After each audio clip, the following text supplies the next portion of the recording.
వర్ణిస్తూ ఉంటాం. ఎంత వర్ణించినా అసలు విషయం ఏమిటి అనేది చాలా ముఖ్యం. కాబట్టి ఈ కొద్ది సమయంలో నేను చెప్పే ప్రయత్నం చేస్తాను. ఎందువల్లంటే మనం ఈరోజు ఉన్న పరిస్థితి, ఈ సమావేశం జరుగుతున్న సందర్భము బహుశా భారత విప్లవోద్యమంలో చాలా చాలా అరుదైన దుఃఖకరమైన సందర్భం ఇది. చాలా విషాదకరమైన సందర్భం ఇది.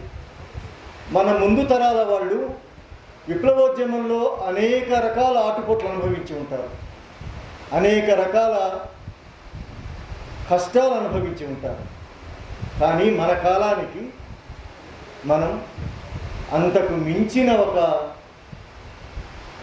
ప్రమాదకరమైన దుఃఖకరమైన సందర్భంలో నిలబడి మనం మాట్లాడుకుంటూ ఉన్నాం.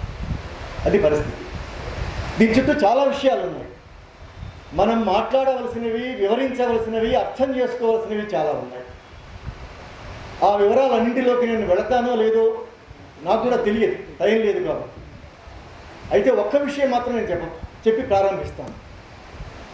మనం పూర్వ విద్యార్థులు భారత విప్లవోద్యమం సమకాలీన సందర్భము అని రాసుకున్నాం.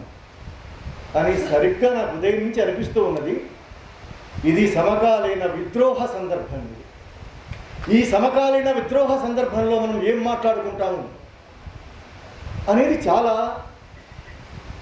మనం జరుగుతున్న దాన్ని అర్థం చేసుకోవడానికే కాదు, మనం ఏమి చేయవలసి ఉంది, ఏమి చేయడానికి అవకాశం ఉందనేది కూడా మనకు తెలుస్తుంది.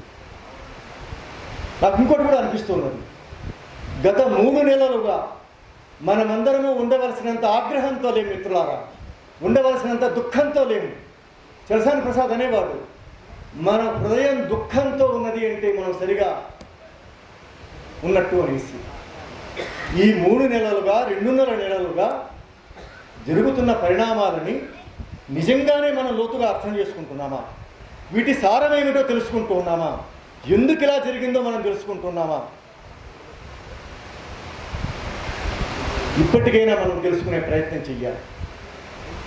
ఇప్పుడు నేను మాట్లాడవలసింది త్యాగాల గురించి, విద్రోహాల గురించి, ఈ సందర్భంలో ఫాసిస్ట్ సందర్భంలోని విప్లవోద్యమం గురించి.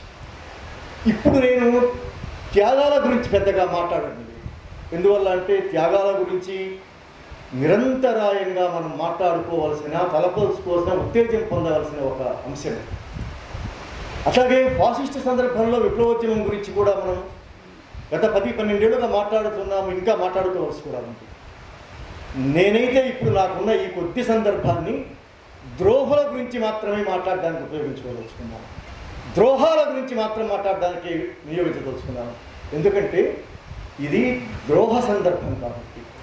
ద్రోహం చుట్టుముట్టిన కాలంలో, ద్రోహం లోపలి నుంచి, నిజానికి గత విప్లవోద్యమాల్లో మాత్రమే కాదు, చాలా పాతకాలపు ఉద్యమాలలో కూడా, చాలా అనాది ఉద్యమాలలో కూడా ఉద్యమాలను అణిచివేయడంతో పాటు, ఉద్యమాల మీద హింస ప్రయోగించడంతో పాటు, ఉద్యమాలను లోపలి నుంచి ధ్వంసం చేయడం అనే ఒక కూట పద్ధతిని ఆయా కాలాల్లో పాలకులు అనుసరిస్తూ వచ్చారు.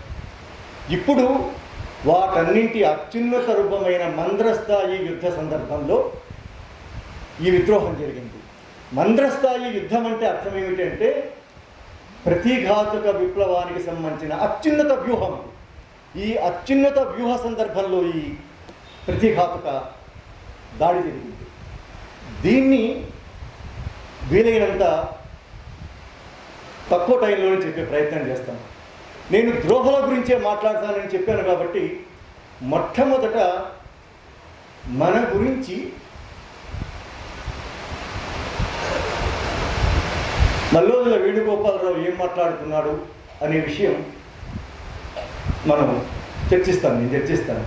ఇందాక ఒక మిత్రుడు చీటీ పంపించాడు, మల్లోజుల అనే పేరు ఆయనకు ముందు వాడకండి, ఎందుకంటే మల్లోజుల కిషన్జీ ఆ పక్కనే ఉన్నాడు కాబట్టి ఆ పేరు ముందు ఆయన ఇంటి పేరు కూడా వాడడానికి వీల్లేదు. ఒక అభిప్రాయం, ఒక ప్రజాభిప్రాయం, విప్లవం పట్ల, కిషన్జీ పట్ల, కుటుంబం పట్ల ఉండే ఒక మమేకత, విప్లవం మమేకత. దాని ముందు ఆ పేరు, ఇంటి పేరు కూడా వాడడానికి వీల్లేదు అనేది ఒక అభిప్రాయంగా ముందుకు వస్తుంది. ఆయన అట్లాంటి వ్యక్తి మన గురించి ఏమనుకుంటున్నాడు, ఏం మాట్లాడుతున్నాడు ఆయన మీరు గమనించి ఉంటారు. ఆయన పదే పదే చెప్తున్నది ఏమిటంటే, విప్లవంలో ఉన్న వాళ్ళందరూ నాలాగా లొంగిపోండి, నాలాగా వచ్చేయండి, నేను పన్నిన విద్రోహ పథకంలో మీరందరూ భాగం కండి అనేది ఆయన చెప్పదలుచుకున్నాడు. దాన్ని అంగీకరించడం లేదు కాబట్టి సమాజం అంగీకరించడం లేదు. కనీసం తెలుగు సమాజాలు అంగీకరించడం లేదు. తెలుగు సమాజాలలో ఉండే విప్లవ చైతన్యం వల్ల, వర్గ పోరాట స్ఫూర్తి వల్ల ఆ విద్రోహాన్ని అంగీకరించడానికి సిద్ధంగా లేదు. నేను ఆరంభంలో అన్నట్టు ఉండవలసినంత ఆగ్రహంగా మనం లేకపోవచ్చు, ఉండవలసినంత ఖచ్చితంగా మనం లేకపోవచ్చు. విద్రోహాన్ని అర్థం చేసుకోవడంలో మనం ఎంతో కొంత మధ్యతరగతి మర్యాదస్తులుగా మనం ఉండడం నిజం కావచ్చు. స్పష్టంగా సూటిగా దీని గురించి మాట్లాడడానికి మనం ఎంతో కొంత కొద్దిమంది అయినా వెనకాడుతూ ఉండవచ్చు. సాధారణంగా చెప్పాలి అంటే ఈ విద్రోహాన్ని భారత సమాజంలో ముఖ్యంగా తెలుగు సమాజాలు అంగీకరించడం లేదు కాబట్టి ఆయన ఎంత ఆగ్రహంతో ఉన్నాడంటే, మీకు విప్లవం గురించి తెలియదు అని ఆయన చెప్తూ ఉన్నాడు. మీకు విప్లవం అర్థం కాదు. మీరు ఫలాలతో రాస్తూ మైక్రోఫోన్ల ముందు వీడియోలు చేస్తూ విప్లవం గురించిన ఊహాగానాలు చేస్తున్నారు మీరు అంటున్నాడు ఆయన. విప్లవం గురించి మీరు దురుద్దేశాలతో ప్రచారం చేస్తున్నారు. చూడండి, ఒకప్పటి అధినాయకుడు, ఆయన రచనల కోసం మనం ఎదురు చూశాం. ఆయన ఏదైనా పనులు ఆదేశిస్తాడేమో మనం ఎదురు చూశాం. అట్లాంటి మనిషి మనకు ఈరోజు విప్లవం తెలియదంటున్నాడు. అది జరిగినప్పటి నుంచి నాకు ఒకటి గుర్తుకొస్తూ ఉన్నది. మీ అందరి అనుభవంలో కూడా ఉంటుంది, నా అనుభవంలో కూడా ఉన్నది. ఏమిటంటే, పదే పదే మనము అరెస్టులైనప్పుడు, ఎన్ఐఏ విచారణకు గురైనప్పుడు మన మీద ఎన్ఐఏ అధికారుల ఆగ్రహం ఏమిటంటే, మీరు విప్లవాన్ని అన్ని స్థలకాలలో, అన్ని ఆటుపట్టులో మీరు అర్థం చేసుకొని ప్రాపగాండా చేస్తున్నారు నక్సలైట్లకు, మావోయిస్టులకు. అంటే వాళ్ళు మనం విప్లవాన్ని అర్థం చేసుకున్నామని ఎన్ఐఏ అధికారులు అనుకున్నారు. విప్లవాన్ని మనం సరిగా ప్రచారం చేస్తున్నారని వాళ్ళు భయపడ్డారు. విప్లవం గురించి మీరు ప్రజలకు అర్థమయ్యేలాగా చెప్తున్నారు. మీరు అర్థం చేసుకోవడమే కాదు, అర్థం చేసుకునే ప్రజలకు తెలియజేస్తున్నారు. ఇది ఎన్ఐఏ అధికారులు మన కంప్లైంట్ మన మీద. కానీ ఒకప్పటి అధినాయకుడు మన మీద చేస్తున్న ఆరోపణ ఏమిటంటే, మీకు విప్లవం అర్థం కాలేదు. హైదరాబాద్లో ఆయన ఎవరు, వాసుదేవరావు చెప్పాడు, హైదరాబాద్లో కూర్చొని మీరే విప్లవం మాట్లాడతారు. ఈ హైదరాబాద్లో వాళ్ళే కదా విప్లవం కోసం చాలా పనులు చేసింది. నువ్వు చేయించింది ఈ హైదరాబాద్లో వాళ్ళతోటే కదా, ఈ నగరాల్లో వాళ్ళతోటే కదా, ఈ గ్రామాల్లో వాళ్ళతోటే కదా. ఈ రచయితలతో, బుద్ధిజీవులతో, సాంస్కృతిక కళాకారులతో, నీ అభిమానులతో, నేను ప్రేమించే వాళ్ళతో ఎన్నెన్నో పనులు చేయించి ఈరోజు వాళ్ళకు విప్లవం ఏమీ అర్థం కాలేదు నువ్వు చెప్తున్నావంటే, నీకంటే పోలీసు అధికారులు, ఎన్ఐఏ అధికారులు చాలా మెరుగైన అంచనా ఉంది కదా విప్లవం గురించి. ఎందుకు ఈ పని చేస్తున్నారో తెలుసా మిత్రులారా? అణిచివేత అనేది భౌతిక హింసలో మాత్రమే ఉండదు. అణిచివేత అనేది మనల్ని భయపెట్టడం మాత్రం ఉండదు. అణిచివేత అనేది మన నైతిక శక్తిని ధ్వంసం చేయడానికి ప్రయత్నం చేస్తారు. వాళ్ళు ఈరోజు లొంగుబాటుకు గురైన వాళ్ళు మన మీద, మనందరి మీద, ఈ సమాజం మీద ఫాసిజం ఎట్లాగా అయితే మన నైతిక ధృతిని ధ్వంసం చేయడం కోసం ప్రయత్నం చేస్తూ ఉన్నదో, లొంగిపోయిన వాళ్ళు మన నైతిక శక్తిని దెబ్బతీయడం కోసం ప్రయత్నం చేస్తూ ఉన్నారు మిత్రులారా.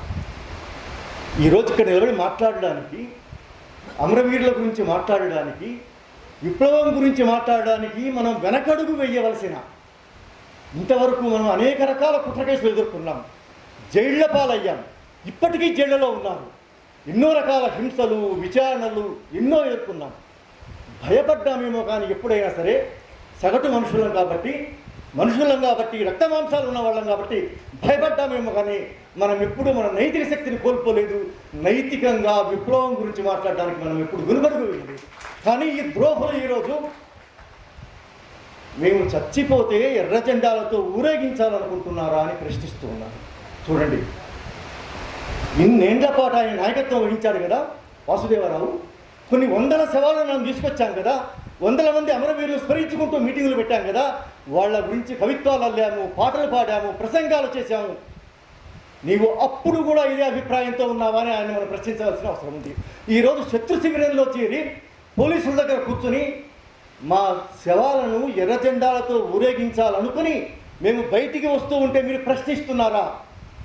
మేము విప్లవంలో చచ్చిపోవాలని మీరు కోరుకుంటున్నారా అనే వాదన చేస్తున్నాడు కదా. ఆయన మనం అడగాల్సింది ఏమిటంటే 30 ఏళ్ల పాటు నీవు ఈ చచ్చిపోయిన అమరవీరులందరి సందర్భంలో మేము చేసిన పనులన్నింటి విషయంలో నువ్వు ఈరోజు ఎట్లా అనుకున్నావా, ఆ రోజు కూడా అట్లాగే అనుకున్నావా అన్న ప్రశ్న వాళ్ళకి నువ్వు వేయవలసిన అవసరం ఉంటుంది.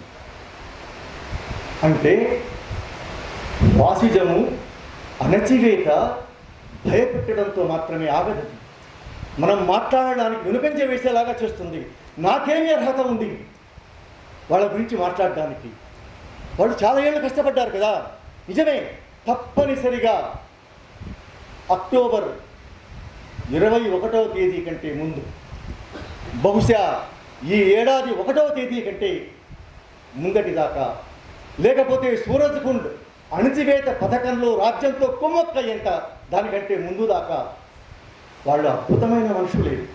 అందుకు కదా మనం వాళ్ళ రచనల కోసం ఎదురు చూసింది, వాళ్ళ పనుల కోసం మనం ఎదురు చూసింది.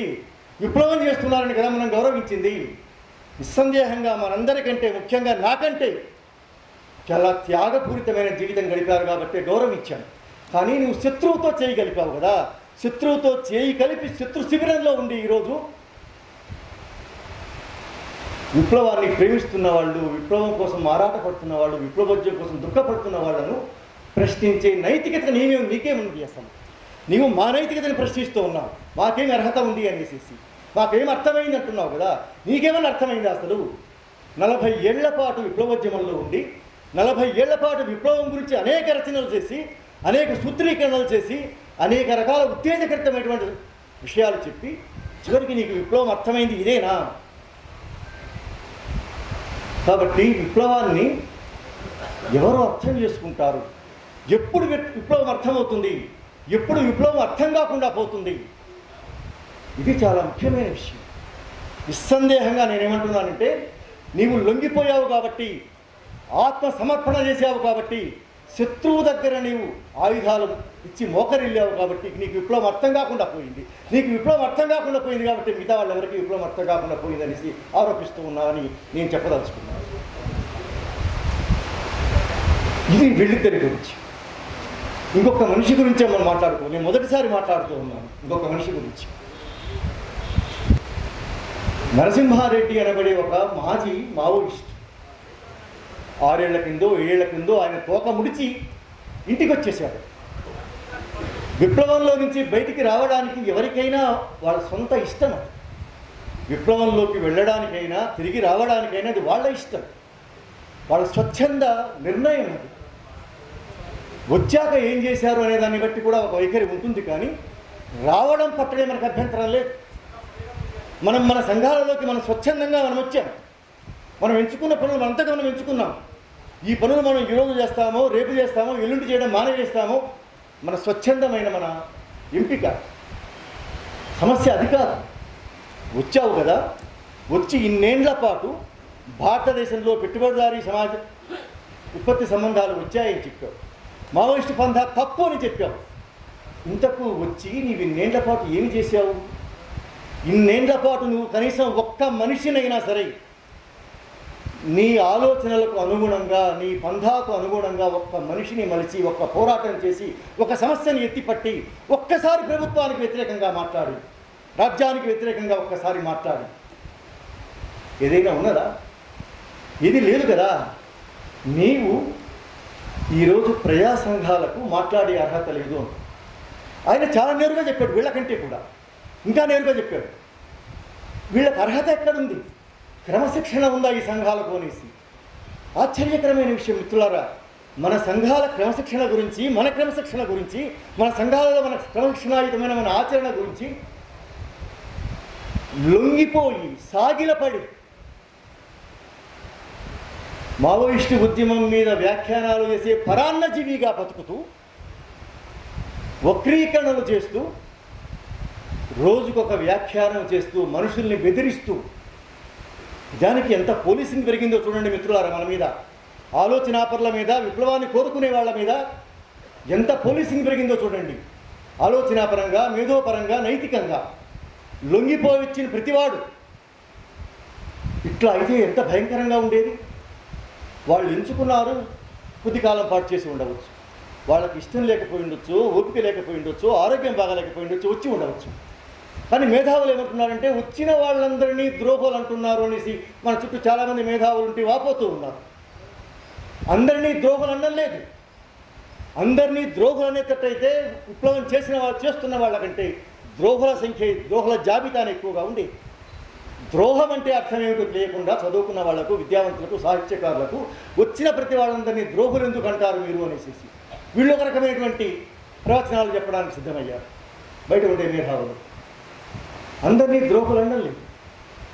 వచ్చి నువ్వు ఏ కారణం వల్ల అయితే వచ్చావో, ఏ ఆలోచనతో వచ్చావో దాని గురించి ఏమీ చేయకుండా విప్లవోద్యమం గురించి మాట్లాడుతూ, విప్లవోద్యమానికి వ్యతిరేకంగా మాట్లాడుతూ, ఎప్పుడు ఏం మాట్లాడతావో తెలియని గందరగోళం సృష్టిస్తూ ఉద్దేశపూర్వకంగా పోలీసు కథనాలను, పోలీసు గొంతుకతోటి నువ్వు మాట్లాడుతూ, ప్రభుత్వ గొంతుకతో నువ్వు మాట్లాడుతూ, ఈరోజు ఎన్కౌంటర్ జరిగితే నాకు ఆ చనిపోయిన వాళ్ళు బాగా సన్నిహితులు అని చేసి అక్కడ కన్నీళ్లు గారుస్తున్నట్టుగా మాట్లాడతాను. మరొక రోజు ఇంకొక మాట మాట్లాడతాను. చాలా ఉద్దేశపూర్వకంగా మొత్తంగా జరుగుతున్నది ఏంటంటే మిత్రులారా, ఈ విద్రోహ కాలంలో భారతదేశంలో ఇక విప్లవం చేయడం అవసరం లేదు, దీర్ఘకాలిక ప్రజాయుద్ధానికి అవసరం లేదు, పదే పదే సాయుధ పోరాటానికి పరిస్థితులు అనుకూలంగా లేవని తేలిపోయాయి అంటారు జంపన్న. అయితే ఎవరు తేల్చేశారు? లొంగిపోయి వచ్చి నీవా తేల్చవలసింది, లొంగిపోయి వచ్చి నీవా తేల్చవలసింది సాయుధ పోరాటానికి అనుకూలంగా లేదని. తుపాకులతో వచ్చి లొంగిపోయిన వాళ్ళ తేల్చవలసింది. సాయుధ పోరాటానికి అనుకూలంగా ఉన్నదా లేదా అని తేల్చవలసింది సాయుధ పోరాటం కొనసాగిస్తామని చెప్తున్న వాళ్ళు. ఈ పరిస్థితిలో ఇంతకు మనం ఎవరి వైపు నుంచి చూడాలి, ఎట్లాగా అర్థం చేసుకోవాలి? ఈ ద్రోహ కాలంలో అనేక అంచెలుగా, అనేక తలాలుగా, అనేక రూపాలలో ద్రోహం చుట్టుముడుతున్న సమయంలో మనందరం కగారు యుద్ధం చుట్టుముడుతుంది అనుకున్నాం. నేను దాంట్లో కూడా మళ్ళీ వస్తాను, టైం ఉంటే. ఇది కగారు యుద్ధం మాత్రమే అని మళ్ళీ వస్తాను. మనం ఏమనుకున్నామంటే మనల్ని ఒక విద్రోహపూరితమైన, ఒక దుర్మార్గమైన, ఒక ఫాసిస్టు యుద్ధం మనల్ని ఆవరించి ఉన్నది అనుకున్నాం. ఒక మావోయిస్టు ఉద్యమాన్నే కాదు, సమాజం మొత్తాన్ని. అని చివరికి తేలింది ఏమిటి అంటే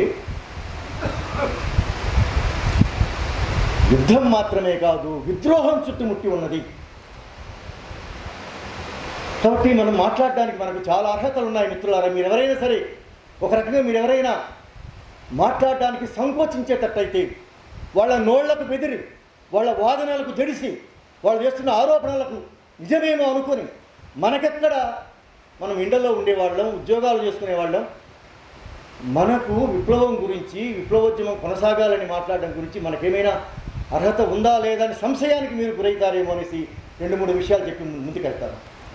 మనకెందుకు విప్లవం గురించి మాట్లాడే అర్హత ఉన్నది అంటే, మనము వ్యక్తులుగా, సంస్థలుగా, ఈ సమాజంగా 3 తరాలుగా విప్లవ భావజాలాన్ని వ్యాపింపజేయడంలో మనందరము భాగమై ఉన్నాము.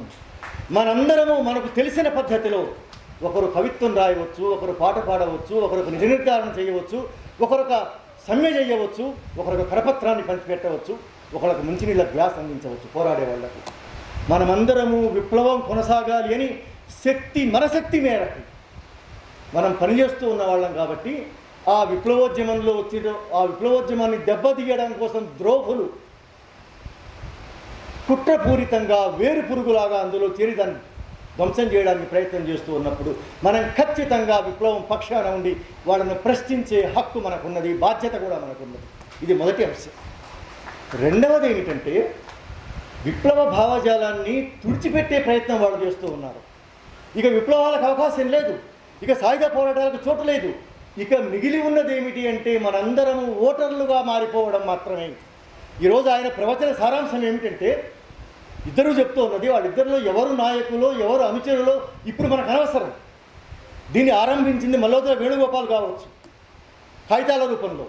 ఆయనని ఈయన అనుసరించి ఉండవచ్చు కాక. ఈరోజు ఆ తేడా ఏమీ లేదు. ఇద్దరు సమబుజ్జీలుగా మారి శత్రువు చేతిలో చేయి కలిపి ఈ విద్రోహకాండను కొనసాగిస్తున్నారు. కాబట్టి తేడా చూడనక్కర్లేదు. వాళ్ళు చెప్తున్నది ఏమిటి అంటే, మనందరము ఉద్యమకారులుగా, ఆలోచనాపరులుగా, బుద్ధిజీవులుగా, విప్లవ ప్రేమికులుగా కాకుండా ఓటర్లుగా మారమని చెప్తున్నాడు ఆయన. మీరు ఓటర్లుగా మారండి, ప్రజాస్వామ్యబద్ధంగా మనం పనిచేద్దామనేసి. అంటే విప్లవ భావజాలాన్ని తుడిచిపెట్టే ప్రయత్నం చేస్తున్నారు. కాబట్టి దాని పట్ల మనకు నమ్మకం ఉంది, కాబట్టి అది హేతువత్తం అనుకున్నాం, కాబట్టి అది చారిత్రకం అనుకున్నాం, కాబట్టి తాత్వికంగా అది సరైందనుకుంటున్నాం, కాబట్టి దాన్ని తుడిచిపెట్టే ప్రయత్నం వాళ్ళు చేస్తున్నందువల్ల మనం అడ్డుకోవడానికి మనకు హక్కు ఉన్నది. అది మన బాధ్యత. తప్పనిసరిగా మనం మాట్లాడి తీరవలసిందే. ఇది రెండవది. మూడవది అతి ముఖ్యమైనది ఉంది మిత్రులారా. ఇంత ద్రోహకాలంలో కూడా, ఇంత చుట్టుముట్టు యుద్ధంలో చిక్కుకుపోయి కూడా వాళ్లే చెప్పినట్టుగా 8 మందో 9 మందో కేంద్ర కమిటీ నాయకులు బలిదానాలు చేస్తున్న ఈ కాలంలో 18 మందో 20 మందో రాష్ట్ర కమిటీ స్థాయి వాళ్ళు అమరులైనటువంటి ఈ కాలంలో అమిత్ షా అందరినీ చంపివేస్తాను అని అంటున్న కాలంలో విప్లవ నాయకత్వం ఒక చారిత్రాత్మక ప్రకటన చేసింది. ఇవి అన్నీ మమ్మల్ని చుట్టుముట్టి ఉన్నా సరే మేము దీర్ఘకాలిక ప్రజాయుద్ధ పందాను ముందుకు తీసుకెళ్తాం. ఇది ఈరోజు మనం. అందువల్ల వాళ్ళు అన్నారు కాబట్టి, వాళ్ళు ఆ పని చేస్తామన్నారు కాబట్టి, వాళ్ళు 50 ఏళ్లుగా చేస్తూ వచ్చారు కాబట్టి, వాళ్ళు మాత్రమే ఈ దేశాన్ని విముక్తం చేయగలరు. కాబట్టి ఆ పంధాలో కొనసాగుతున్న వాళ్ళే మనకు నాయకులు, కాబట్టి మనకు స్ఫూర్తి ప్రదాతలు, కాబట్టి వాళ్ళు ఆ మాట ప్రకటించారు. కాబట్టి మనం తప్పనిసరిగా వాళ్ళ పక్షాన నిలబడి ఈ విద్రోహుల వాదనలన్నింటినీ మనం ఎండగట్టవలసిన అవసరం ఉన్నది. ఈ విద్రోహులు పోలీస్ క్యాంపులో కూర్చున్న వాళ్ళు మాత్రమే కాదు, బయట ఈ విద్రోహ పథకానికి అండదండలుగా, తోడ్పాటుగా, మార్గదర్శకులుగా, ఎవరి చెప్పుల్లో ఎవరు కాళ్ళు పెట్టి నడుస్తున్నారో కానీ అందరి దారి ఒకే వైపు కొనసాగుతున్నది. కాబట్టి రాజ్యం దిశగా కొనసాగుతున్నది, ఫాసిజం దిశగా కొనసాగుతున్నది. కాబట్టి వాళ్ళందరినీ మనం తప్పనిసరిగా దునమాడవలసిన సందర్భంలో ఉన్న మనం ఎంత మాత్రం వెనకడుగు వేయవలసిన అవసరం లేదు. ఈ మాటల మీద కూడా బహుశా జగదల్పూర్ నుంచి, గచ్చిరోలి నుంచి వ్యాఖ్యలు వస్తాయి. దీని మీద జంపన్న కూడా వ్యాఖ్యానాలు చేస్తాడు. మనం ఏమీ భయపడవలసిన అవసరం లేదు మిత్రులారా. మనమందరము భావజాల రంగంలో వర్గ పోరాటానికి మనం కట్టుబడి ఉన్నవాళ్ళం. ఇందాక కామ్రేడ్ చెప్పాడు, మన సీనియర్ కామ్రేడ్, మనం భావజాల రంగంలో పనిచేయవలసిన అవసరం ఉంది అనేసి. మనమేమీ ఆయుధాలు పట్టుకునే వాళ్ళము కాదు, ఆయుధాలు దించే వాళ్ళం కూడా కాదు. నా జీవితకాలంలో నేను ఎప్పుడూ ఆయుధాన్ని చూడలేదు. ఆయుధము ఒక పనిముట్టు కాదు, ఆయుధం ఒక తాత్విక భావన, ఆయుధం ఒక చరిత్ర నియమం, సాయుధ పోరాటం ఒక చరిత్ర పురోగామి అంశం. అది దాని పట్ల మనకు రాజకీయంగా, తాత్వికంగా మనం ఏకీభావంతో ఇంతకాలం ఉన్నాం. కాబట్టి ఇక ముందు కూడా ఉండవలసిన అవసరం ఉంది. కాబట్టి అదే చారిత్రక సత్యం. కాబట్టి దాన్ని కొనసాగిస్తామని ఇంత విద్రోహ యుద్ధకాలంలో కూడా నాయకత్వం ప్రకటించింది. కాబట్టి అందువల్ల మనం తప్పనిసరిగా విద్రోహాలకు వ్యతిరేకంగా త్యాగాలను ఎత్తిపట్టవలసిన అవసరం ఉంది. అందువల్ల మనం ఈ ఫాసిస్టు సందర్భంలో విప్లవోద్యమ భవితవ్యాన్ని తీర్చిదిద్దడం కోసం బహుశా వాళ్ళు ఎంతమంది, ఇంకెంతమంది ఎన్ని బలిదానాలు చేస్తారో, ఈ కగారు యుద్ధంలో ఇంకెంతమంది ఎంత నెత్తురు చిందిస్తారో మనం అన్నీ చెయ్యలేకపోవచ్చు. మనం అంత చేయగల వాళ్ళం కూడా కాదు. ఇన్నేళ్ల పాటు ఏమి చేశామో, ఇన్నేళ్ల పాటు ఏ మాట సాయము, ఏ ఆలోచన సహాయము చేసి ఆ ఉద్యమానికి అండగా, రక్షణగా, తోడ్పాటుగా, ప్రేమాస్పదంగా, హృదయపూర్వకంగా మనం ఉన్నామో, మనం అట్లాగా ఉండి తీరాలి. అంటే ఇప్పుడు మనం ఎదుర్కోవలసింది ఫాసిస్టు రాజ్యంతో పాటుగా, కగారు యుద్ధంతో పాటుగా విద్రోహాన్ని కూడా మనం ఎదుర్కోవాల్సిన అవసరం ఉన్నది. ఎందుకంటే ఇది, మళ్ళీ చెప్తున్నాను, ఇది విద్రోహ సందర్భం. కాబట్టి ఇంతకు ఈ విద్రోహ సారం ఏమిటి, ఈ విద్రోహ స్వభావం ఏమిటి? మనము నిజంగానే త్యాగం గురించి మాట్లాడుకొని చాలాసార్లు మాట్లాడుకున్నాం. మనం టైం ఇప్పుడు మాట్లాడుకోలేకపోయాం. ఈ త్యాగానికి ఉన్న స్వభావం ఏమిటి? ఎందుకు ఇంతమంది బలిదానాలు చేస్తున్నారు? హిడిమ, పొద్దున లక్ష్మణ గారు చాలా చెప్పారు కాబట్టి నేను మాట్లాడబోను, టైం లేదు కాబట్టి. హిడిమ ఎట్లాంటి చారిత్రక వీరుడంటే, ఒక పక్కన మేధావులందరూ మావోయిస్టు ఉద్యమం ఏమి కావలసి ఉన్నదో అదే అయినది అని కొద్దిమంది చెప్పారు. ఇది ఆరంభంలోనే ఓడిపోయేది కాబట్టి ఇప్పుడు ఓడిపోయింది అని చెప్పారు. ఇది ఇంతకాలం పాటు కొనసాగడమే ఆశ్చర్యకరం, ఇప్పటికి ఇలాగా ముగిసిపోయింది కావచ్చు అన్నారు. లొంగిపోయి వచ్చిన వాళ్ళని చూసి వాళ్ళ కళ్ళలో వెలుగులు చూసి ఆనందపడ్డ మేధావులు కూడా చాలామంది ఉన్నారు మిత్రులారా. ద్రోహాన్ని సమర్థించడం, ద్రోహాన్ని చూసి పులకించిపోవడం మన సగటు మేధో రంగానికి సంబంధించిన వికృతమైన లక్షణం, అది అమానవీయమైన లక్షణం. అది ఇట్లాంటి కాలంలో ఆయన క్రూరుడు అని, ఆయన అనేక నేరాలు చేశాడని ఆయన చుట్టూ పాలకవర్గము ఒక కథనం తయారు చేసింది.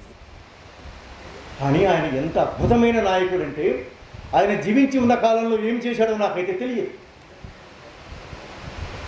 నేను దండకారణ్యం వెళ్ళినప్పుడు నన్ను పూవర్తి గ్రామానికి తీసుకెళ్ళాను. అడిగాను, ఇక్కడ ఎంతమంది ఉంటారు అనేసి. ఒక అమ్మాయి నవ్వి వదిలేసి ఏమి చెప్పాలి. అట్లాంటి ఊరి నుంచి వచ్చిన మహానాయకుడు కదా ఆయన. ఆయన ఏమి చేశాడో నాకైతే తెలియదు, కానీ ఆ ఉద్యమానికి సేనానిగా మారి, ఆ ఉద్యమానికి దండకారణ్య వ్యాఖ్యాతగా మారి, ఆ ఉద్యమానికి కేంద్ర నాయకుడిగా ఎదిగి, ఆయన అమరత్వం తరువాత ఆయన ఎంత శక్తివంతుడయ్యాడంటే, ఆయన జీవించి ఉన్న కాలంలో ఎంత శక్తివంతుడు, ఆయన మరణించిన తర్వాత అనేక రెట్ల శక్తివంతమైన మహానాయకుడిగా మారాడు. ఆయన చుట్టూ పాలక వర్గాలు తయారు చేసిన, ఆయన చుట్టూ మీడియా తయారు చేసిన క్రూరమైన కథనాలకు ప్రతికథనాన్ని ఈ సమాజం తయారు చేసుకున్నది. ఈ దేశంలో యువత తయారు చేసుకున్నది. ఒక కౌంటర్ నరేషన్ అంటే సమాజం ఆయనను తన హృదయంలోకి తీసుకున్నది. ఒక మాట చెప్పాలంటే ఇది మహానాయకులకు మాత్రమే సాధ్యమవుతుంది. ఒక చారిత్రక శక్తుల సంఘర్షణలో నుంచి అంటారు కదా, అట్లాంటి చారిత్రక శక్తుల సంఘర్షణ మధ్య నిలబడి, పుట్టి పెరిగి నిలబడి, బరిగీసి నిలబడి, అక్కడి నుంచి ఎదిగి వచ్చిన నాయకుడు కాబట్టి ఆయనను ఈ చారిత్రక సంఘర్షణ యుగంలో మన సమాజమే తన హృదయంలోకి తీసుకున్నది. అట్లాంటి కాలంలో అట్లాంటి ఒక అద్భుతమైన ప్రతికథనాన్ని ఆయన చుట్టూ ఈ సమాజం నిర్మించుకున్న ఈ కాలంలో, ఇంత త్యాగపూరితమైన కాలంలో, ఇంత ఉత్తేజపూరితమైన కాలంలో, ఇంత రోమాంచితమైన ఈ చారిత్రక యుగంలో ఇంత హీనమైన లొంగుబాటు ఎట్లా జరిగింది? అసలు ఈ లొంగుబాటు స్వభావం ఏమిటి? ఆ త్యాగ స్వభావాన్ని చెప్పుకున్నాం కదా. ఆ త్యాగ స్వభావం కేవలం హిడిమ అనబడే ఒక మనిషిలోది కాదు, బసవరాజు అనే ఒక మనిషిలోది కాదు. మనకి ఈ పక్కన బసవరాజు ఉంటాడు, ఆ పక్కన మలోజ వేణుగోపాల్ ఉంటాడు, ఈ పక్కన హిడిమ ఉంటాడు, ఆ పక్కన తంబళ్ళ వాసుదేవరావు ఉంటాడు. త్యాగానికి ఉండే చారిత్రక అర్థాన్ని, త్యాగానికి ఉండే తాత్విక అర్థాన్ని మనం ఎట్లా చెప్పుకోగలుగుతున్నామో, విద్రోహానికి ఉండే అర్థం ఏమిటి, విద్రోహపు సారం ఏమిటి, దాని స్వభావం ఏమిటి, ఇది ఎక్కడి నుంచి ఎట్లాగా రూపొందుతూ వచ్చింది, ఇది మనం తప్పనిసరిగా అర్థం చేసుకోవాల్సిన అవసరం ఉంది. నేను దీని గురించి నేను క్లుప్తంగా చెప్పి ముగిస్తాను. నేనేమనుకుంటున్నానంటే మిత్రులారా, ఆ ఇద్దరికి పురుగు తొలిచి విప్లవంలో నుంచి వచ్చేశారు అని ఎవరైనా అనుకుంటే అమాయకులు. ఆ ఇద్దరు ఈ యుద్ధం చుట్టుముట్టిన కాలంలో ఇక విప్లవోద్యమం ముందుకు పోదు కాబట్టి ఇక ఏం చేస్తానులే అనుకుని వచ్చిన వాళ్ళు అనుకుంటే మనంత అమాయకులు ఉండరు. అట్లాగే విప్లవోద్యమ పురోగమనం గురించి ఏవో సైద్ధాంతిక పత్రాలు రాసి పోసి అక్కడ పెట్టి వాటిని అంగీకరించలేదు కాబట్టి మనసు విరిగి వచ్చారు. మనంత వెర్రి వాళ్ళు ఉండరు. ఇవి అన్నీ కూడా ఉంటాయి, విప్లవంలో ఇవన్నీ కూడా ఉంటాయి. కానీ మనం అందుకని ఆరంభంలో చెప్పాను, వివరాలు ఎక్కువ మాట్లాడుకుంటే సారం మిస్ అయిపోయే ప్రమాదం కూడా ఉంటుంది మిత్రులారా. ఒక్కోసారి ఒక్కొక్క వివరం మన ఆలోచనలను పదులు పెడుతుంది, మనకు ఇన్సైట్ ఇస్తుంది, మన వైఖరిని మార్చుతుంది ఒక వివరం. అదే వివరాలు ఎక్కువైతే కూడా చాలా ఇబ్బంది. టైం లేదు కాబట్టి వివరాల్లోకి వెళ్లకుండా నేను ఏం చెప్పదలుచుకున్నానంటే, అవేవీ కాదు వీళ్ళు ఈ సాయుధ లొంగుబాటు. అట్లాగే మిత్రులు చాలామంది తుపాకులు వేసుకొని వెంట జనాన్ని వేసుకొని ఆయుధాలతో వచ్చి లొంగిపోయిన వాళ్ళ విద్రోహం కాదు ఇది. అది విద్రోహమే, అనుమానం లేదు. వీళ్ళు లొంగిపోయినా వీళ్ళకు ముందు ఈ ఏడాది ఆరంభంలో, ఈ ఏడాది జనవరి 1 నాడు వేణుగోపాల్ సహచరి తార ఆయుధాలతో లొంగిపోయిందంటున్నారు. లొంగిపోయినా, ఎందుకంటే ఆమె లొంగిపోయినప్పుడు మా ఆడపడుచు మా ఇంటికి వచ్చింది అని మహారాష్ట్ర ముఖ్యమంత్రి అన్నారు. కాబట్టి ఆయుధాలతో లొంగిపోవడాలు, యూనిఫామ్తో లొంగిపోవడాలు అనేవి తప్పనిసరిగా ప్రతిఘాతుక చర్యలు. మనం ప్రశ్నించవలసిందే, నిలదీయవలసిందే. కానీ సారము అంత తేలికలో లేదు, అంత పైపైన లేదు. ఇది ఎక్కడ ఆరంభమైందని అనుకుంటున్నానంటే, ఒక్క మాటలో చెప్పాలి అంటే అంచెల వారీగా, డేట్ల వారీగా చెప్తాను. ఆపరేషన్ సమాధాన్ అయిపోయిన తర్వాత ఆపరేషన్ సమాధానంతో కూడా ఏమీ చేయలేము అని బీజేపీ ప్రభుత్వానికి తెలిసిపోయింది. ఆపరేషన్ సమాధానం తర్వాత 2022లో హర్యానాలోని సూరజ్కుండ్ అనే ఒక పట్టణంలో పోలీసు అధికారులు, దేశ రాజకీయ నాయకులు, అధిపతులు, ఆర్ఎస్ఎస్ వాళ్ళు కూడా కలిసి కూర్చొని ఒక పెద్ద మేధోమథనం చేశారు. అది ఎంత కీలకమైంది అంటే దాంట్లో 2 ఉన్నాయి. వాళ్ళు సాధించవలసిన లక్ష్యాలు ఉన్నాయి. ఈ దేశాన్ని వికసిత భారత్గా మార్చాలి, ఈ దేశాన్ని 2047 నాటికి కార్పొరేట్ హిందుత్వ రాష్ట్రంగా దీన్ని మార్చాలనే లక్ష్యాలు ఉన్నాయి. ఈ లక్ష్యాలకు ఆటంకంగా ఉన్న మావోయిస్టు ఉద్యమాన్ని నిర్మూలించాలి అనే లక్ష్యం కూడా వాళ్ళు సాధించవలసినవి, దానికి ఆటంకంగా ఉన్న వాటిని తోసిపుచ్చవలసినవి 2 వాళ్ళు ప్రకటించారు. ఆ సూరజ్కుండ్ పథకం గురించి అందరికంటే ఎక్కువగా రాసింది మల్లోతుల వేణుగోపాల్. ఆయన ఏమి రాస్తాడో, అందులో ఏ వ్యాఖ్యానాలు చేస్తాడో, ఏ సమాచారం ఇస్తాడో, దాని ఆధారంగా స్థానికంగా ఉండే ఏ పరిస్థితులు ఏమి విశ్లేషిస్తాడో మనం ఎదురు చూసాం. ఎక్కువ రాస్తాడు ఆయన. కానీ విషాదం ఏమిటంటే 2022లో అది మొదలైంది. 2024 కల్లా కూడా దీన్ని మావోయిస్ట్ రహిత భారత్లో రాబోయే సాధారణ ఎన్నికలు నిర్వహిస్తామని చెప్పారు. సాధారణ ఎన్నికలలో మీరు గమనించి ఉంటారు మిత్రులారా, చివరికి ప్రధానమంత్రి కాశ్మీర్ వెళ్ళి కూడా, కాశ్మీర్లో మావోయిస్టు ఉద్యమం లేదనుకుంటాను, నాకు తెలియదు, అక్కడికి వెళ్ళి కూడా ఆయన మావోయిస్టు ఉద్యమం గురించే మాట్లాడారు. మావోయిస్ట్ రహిత భారత్గా దీన్ని మారుస్తాము అనేసి. అంటే ఎన్నికల రాజకీయాలలో బయట ఏమో కాంగ్రెస్ కూటమి, బీజేపీ కూటమి మధ్య ఓట్ల యుద్ధం జరిగినట్టుగా మనకు కనిపించింది. కానీ భావజాల రాజకీయ రంగంలో జరిగింది ఏమిటి అంటే సంఘ పరివారకు మావోయిస్ట్ భావజాలానికి మధ్య యుద్ధం జరిగింది. ఆ ఎన్నికలను మావోయిస్ట్ రహిత భారత్లో వాళ్ళు నిర్వహించలేకపోయారు. తర్వాత ఏం చేశారు? 2024 జనవరి 1 నుంచి ఆపరేషన్ కగారు ప్రారంభించారు. ఆపరేషన్ కగారు గురించి మనం చాలా మాట్లాడుకున్నాం, చాలా సందర్భాల్లో చెప్పుకున్నాం. ఈ ఆపరేషన్ కగారు మొదలైన తర్వాత మనం ఏమనుకున్నామంటే బహుశా ముగిచ్చినట్టుగా ఉంది. వాళ్ళు ఏం చేశారంటే మనం సైనికంగా మాత్రమే విప్లవోద్యమాన్ని నిర్మూలిస్తారు, సైనికంగా మాత్రమే దీన్ని అణిచివేస్తారు అని అనుకున్నాం. ఎందువల్ల అంటే డజన్ల సంఖ్యలో మనుషులను చంపివేశారు. సాధారణ ప్రజల్ని, ఆదివాసులను, మహిళలను, పిల్లలను చంపివేశారు. విప్లవోద్యమ నాయకత్వాన్ని చంపివేశారు. మనం నిజంగానే భయపడ్డాం ఇది ఎక్కడ రాకపోతుందో అనేసి. కానీ వాస్తవానికి ఏంటంటే మిత్రులారా, విప్లవోద్యమ బలం మనందరికంటే ఎక్కువ తెలిసింది ఎవరికి అంటే భారత పాలక వర్గాలకు తెలుసు. భారత పాలక వర్గాల ఆపరేషన్, ఎందుకంటే వాళ్ళకి చాలా అనుభవం ఉంది. ఆపరేషన్ గ్రీన్ హ్యాండ్ నడిపారు, మొదటి దశ, 2వ దశ, 3వ దశ కూడా నడిపారు. అంతకంటే ముందు సాల్వాదుడు నడిపారు. అంతకంటే ముందు లక్ష్మణ్ గారు చెప్పారు జనజాగరణ అభియాన్ అనేసి, అది నడిపారు. ఆపరేషన్ సమాధాన్ నడిపారు, ప్రహార్ నడిపారు. కగారు కూడా మొదలై చాలా హింస జరిగింది, చాలా రక్తపాతం జరిగింది. దీనికి వ్యతిరేకంగా దేశంలో, ప్రపంచవ్యాప్తంగా కూడా నిరసన వచ్చింది. వాళ్ళకి అర్థమైంది ఏమిటి అంటే మనుషులను చంపడం ద్వారా ఈ నెంబర్ ఎంతైనా పెంచవచ్చు. పాశవికమైన రాజ్యం కాబట్టి ఈ నెంబర్ని 400కు, 500కు, 600కు ఎంతైనా పెంచవచ్చు. కానీ మావోయిస్టు ఉద్యమం అనేది మనుషుల మీద ఆధారపడ్డది కాదు, కాబట్టి మనుషుల శవాల మీద ఆధారపడి అది ఆగిపోయేది కాదు. మనుషుల శవాల గుత్తలుగా నువ్వు తయారు చేస్తే అది ముగిసిపోయేది కాదు. అది ఒక ప్రచండమైన శక్తి. అది భారత సమాజపు ఆలోచనలలో, భారత సమాజపు సాంస్కృతిక ధారలో, భారత సమాజపు చరిత్ర గమనంలో భాగమైనటువంటి 56 ఏళ్ల 60 ఏళ్ల ఒక ఆలోచన, ఆచరణ, సమ్మేళనం.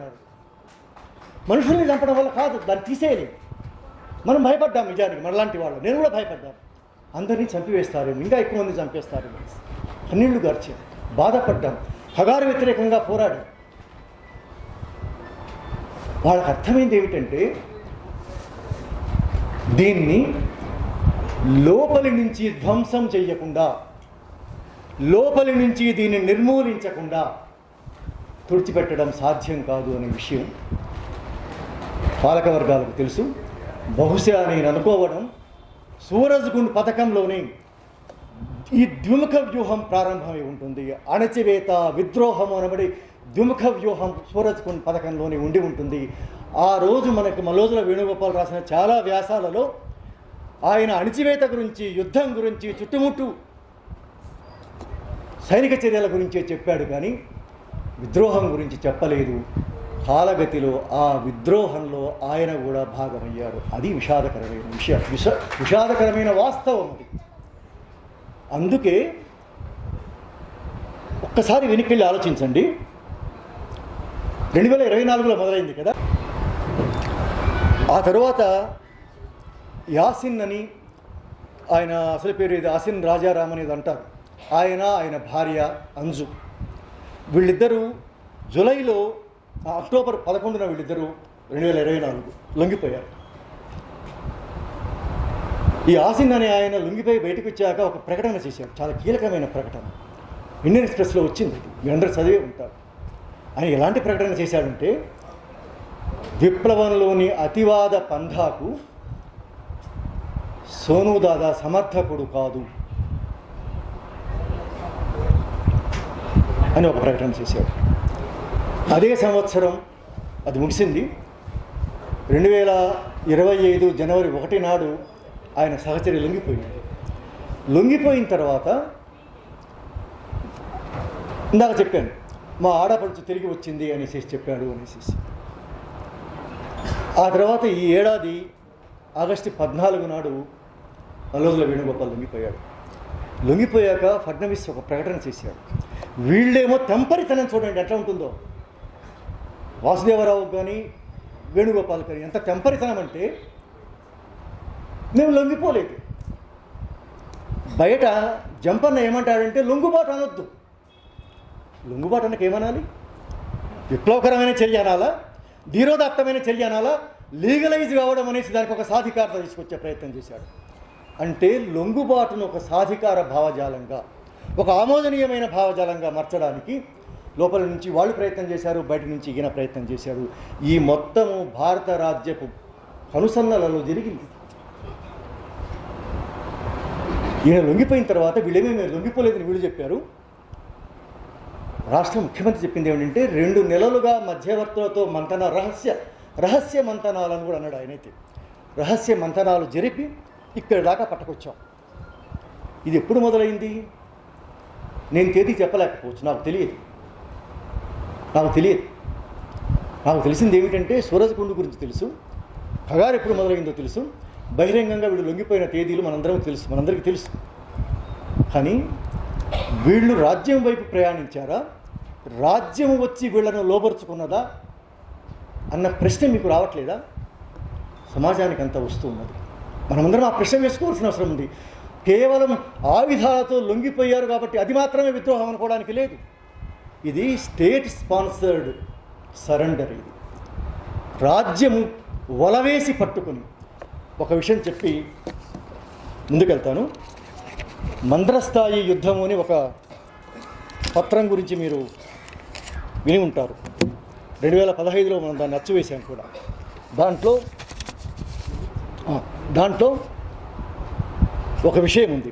ఏమిటంటే అది చెప్పాను కదా, అది ప్రతిఘాతుక అత్యున్నత వ్యూహం మంద్రస్థాయి యుద్ధం అనేది. ఈ మొత్తము జరుగుతున్నది మంద్రస్థాయి యుద్ధ సందర్భంలో జరుగుతున్నది. అందులో ఏముందంటే చొరబాటు అనేది ఒకటి ఉంది అందులో. ఆ యుద్ధతంత్రంలో కేవలం అణిచివేత మాత్రమే కాదు, బాంబులు వేయడము, చంపివేయడం ఇది మాత్రమే కాదు, చొరబాటు అనేది ఒకటి ఉంది, ఒక వ్యవహారం. దాని గురించి అందులో ఏమంటారంటే, ఒకటి, నేరుగా తమ ఏజెంట్లను బయటి నుంచి ఉద్యమంలోకి ప్రవేశపెట్టడం, ఇది చొరబాటు రూపం. 2, ఉద్యమంలో ఉన్నవారిని ద్రోహులుగా మలుచుకోవడం.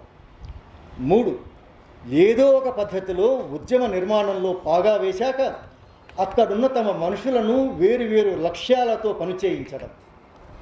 ఈ 3 పద్ధతులతో చొరబాటు జరుగుతుంది అని మందరస్థాయి యుద్ధం గురించి విప్లవోద్యమం రాసింది.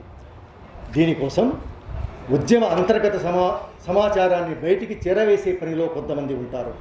మరికొందరు ఉద్యమ నిర్మాణంలో పాదుకొని, అండర్లైన్ చేసుకోండి, ఉద్యమ నిర్మాణంలో పాదుకొని విద్రోహుల వ్యవస్థను తయారు చేస్తారు. ఇప్పుడు జరుగుతున్నది అది. ఒక భావజాలాన్ని ఆమోదనీయమైన భావజాలంగా మార్చడం, అది సరైనదే అని సమాజంలో మేధావులు, ఆలోచనాపరులు అనుకునేలాగా కూడా చేయడం, ఇంత యుద్ధం చుట్టుముట్టిన తర్వాత, అక్కడ లక్షల సైనిక బలగాలు మోహరించిన తర్వాత, ప్రతిరోజు వెంటాడుతున్న తర్వాత, రాత్రింబౌళ్ళు తీరిక లేకుండా పరిగెత్తవలసిన పరిస్థితి వచ్చిన తర్వాత పాపం లొంగిపోక ఏం చేస్తారు? దీనికి కొనసాగింపుగా లొంగిపోయి ఇంటికి రండి, తర్వాత చూసుకుందాం, ఊపిరింటి ఉప్పుగలు అమ్ముకుని బతకొచ్చు అంటారు కదా ఊళ్ళల్లో. ఈ వాతావరణంలో సమాజాన్ని అంతా పడేసి లోపల ఒక విద్రోహ వ్యవస్థను తయారు చేసి, విద్రోహ భావజాలాన్ని మాత్రమే కాదు, లోపల ఒక విద్రోహ వ్యవస్థను తయారు చేసి మొత్తంగా విప్లవ నిర్మాణాన్ని నిర్మూలించడం అనే ఒక అంతర్గత కుట్ర ఇది. బహుశా ప్రపంచవ్యాప్తంగానే ఏ విప్లవానికి ఇలాంటి అనుభవాలు ఉన్నాయో మనం ఇప్పటికి చదవడం మొదలుపెట్టాలి. ఇంత నిశితంగా మనం చెప్పగలమా? తడబాటు అవసరం ఉందా మనకేమైనా? ఇక్కడ సంకోచం ఏమైనా ఉండవలసిన అవసరం ఉందా? ఎందుకంటే ఇంత స్పష్టంగా మనకు కనిపిస్తున్న తర్వాత, గ్రాఫికల్గా మనకు కనిపిస్తున్న తర్వాత, మనకేమైనా తెలియకపోతే డీటెయిల్స్ తెలియకపోవచ్చు. మన రోజుల వేణుగోపాల్ వెళ్ళి రాజ్యం దగ్గర కూర్చొని ఏ రోజు ఎక్కడ ఎప్పుడు మాట్లాడాడో మనకు తెలియదు. అసలు ఈరోజు అట్లా అవసరం ఉందా? ఇది డీప్ స్టేట్ ఆపరేట్ అవుతున్న కాలం ఇది.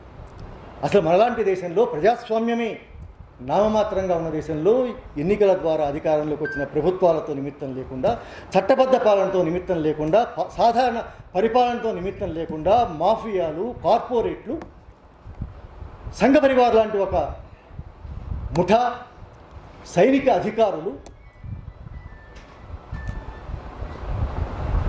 పనిచేస్తున్నటువంటి స్థితి ఇది. ఈ డీప్ స్టేట్ కేవలం మావోయిస్టు ఉద్యమానికి మాత్రమే ప్రమాదకరమైంది కాదు, సమాజం మీద స్వైర విహారం చేస్తున్నది. అందుకే చూడండి ఎన్ని రకాల అణిచివేతలు కొనసాగుతున్నాయో, ఎంత హింస జరుగుతున్నదో, ఎన్ని రకాల ఆందోళనలు చేసి. అందుకే హరగోపాల్ గారు అంటారు, ప్రభుత్వం మామూలుగా ఏదైనా మాట్లాడమని అడిగితే, ఇంతకు ముందైతే మనం మాట్లాడేవాళ్ళమండి, ఇప్పుడు మాట్లాడడానికి అవకాశమే లేదు. ఎందుకంటే ఇది సాధారణ పరిపాలన కొనసాగిస్తున్న ప్రభుత్వం కాదు, ఇది డీప్ స్టేట్ ఆపరేషన్లో భాగంగా అన్ని రంగాలలో, అన్ని విషయాలలో, అందరి మీద. కాబట్టి ఈ డీప్ స్టేట్ ఆపరేట్ అయ్యి మావోయిస్టు ఉద్యమాన్ని దెబ్బతీయడం కోసం బయట నుంచి ఏమి చేసినా అది కాదు, బహుశా చచ్చిపోతారు కావచ్చు మనుషులు. ప్రధాన కార్యదర్శి మన బసవరాజు లాంటి వాళ్ళ దగ్గర నుంచి అద్భుతమైనటువంటి నాయకులు, మనల్ని ప్రేమించే ప్రజలు, అసలు విప్లవంతో సంబంధం లేని ప్రజలు చచ్చిపోవచ్చు కాదు. ఉద్యమం అయితే ఆగిపోదు. దాన్ని నిర్మూలించడానికి ఎత్తుకున్నటువంటి ఒక కుట్రపూరితమైన రాజ్య ప్రేరిత స్టేట్ స్పాన్సర్డ్ విద్రోహం ఇది. దీనికి వ్యతిరేకంగా మనం ఖచ్చితంగా మాట్లాడగలమా లేదా? మిత్రులారా, మీ అందరికీ నా విజ్ఞప్తి ఏమిటంటే, ఈ విషయం మాట్లాడడానికి ఇంకా మనకేమైనా సంకోచం ఉన్నదా? ఇంకా మనకేమైనా వివరాలు తెలియవలసిన అవసరం ఉందా? ఇంకా మనం ఏమైనా అంతర్మథనానికి గురి కావాల్సిన అవసరం ఉందా? ఇది మావోయిస్టు ఉద్యమాన్ని నిర్మూలించడం కోసం మాత్రమే కాదు, దండకారణ్యాన్ని, ఆదివాసీ ప్రాంతాలను కార్పొరేట్లకు అప్పగించడం అనే మెడ మీద కత్తి లాంటి ఒక ఒత్తిడి భారత ప్రభుత్వం మీద ఉన్నది. ఎందుకంటే మనల్ని పరిపాలిస్తున్నది ఎన్నికలు ఎన్నుకున్న వాళ్ళు కాదు. ఇందాక నేను చెప్పిన డీప్ స్టేట్ అని, కార్పొరేట్ మాఫియా ఈరోజు మనల్ని పరిపాలిస్తూ ఉన్నది. లోపల కానీ పైన కానీ వాళ్ళదే పెత్తనం. వాళ్ళ కోసం ఇంత హింస జరుగుతున్నది కాబట్టి దాన్ని అర్థం చేసుకుని దానికి వ్యతిరేకంగా నిస్సంకోచంగా, తడబాటు లేకుండా మీరందరూ ఈ ద్రోహకాలంలో ద్రోహానికి వ్యతిరేకంగా త్యాగపూరితమైన చరిత్ర ముందుకు పోవడానికి మీరందరూ దోహదం చేస్తారని కోరుకుంటూ ముగిస్తున్నాను.